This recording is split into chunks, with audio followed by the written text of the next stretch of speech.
Habari Gani, Mainduga Nadadas.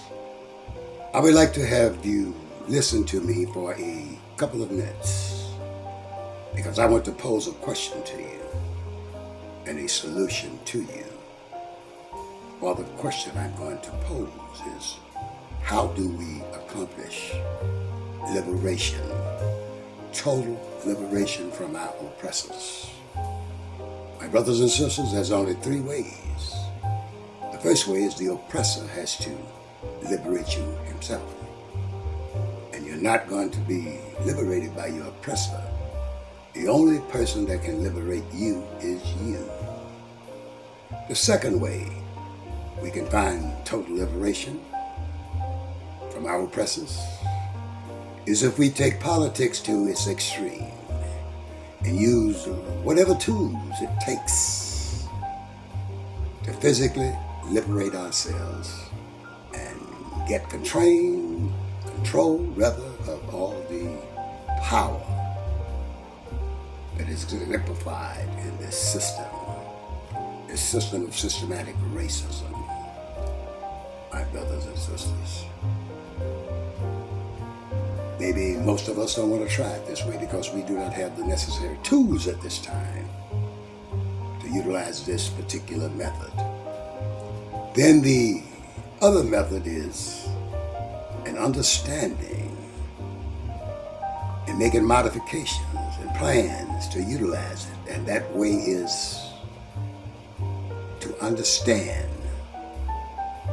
really understand what I'm about to tell you now.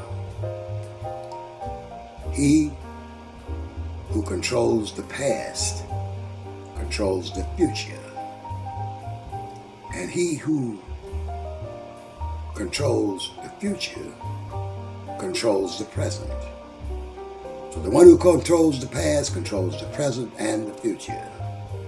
So the only way for you to intervene and utilize this tool, which works, is you have to take control of the past and its narrative.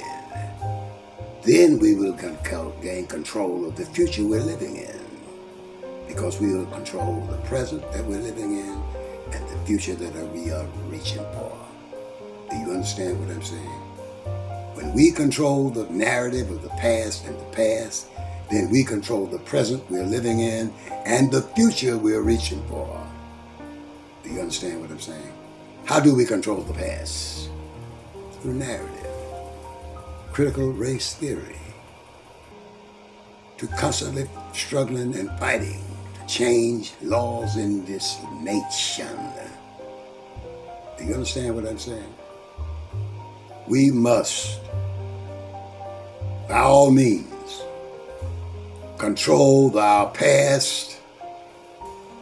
And if we control our past, we will control the present we're living in. And if we control the present we're living in, we shall control the future we're reaching for. Do you understand? We must go back and get an understanding of our history and the dynamics of it from the very beginning until the present we're living in. Once we get that in our minds and our spirit, vibrating that amongst one another, to one another, through one another, back from one another, then we shall be progressing to change the present we live in. Understand our greatness, understand our flaws, but tell history the way it really was. Talk about ancient history. Talk about the present era's history and seek to change it through the narrative, through the way you live, through the way you teach, through the way you walk and talk, the way you breathe. And somewhere down the line, liberation shall be yours, because the present shall be yours and the future shall be yours to design and move towards that which you have designed. which is freedom, justice, and liberty for every human being on the planet. Do you understand what I'm saying? If you do, once again, peace and Hotep to you, and let's get control of the past and the past's narrative, and the future shall be ours. Once again, peace and Hotep to you.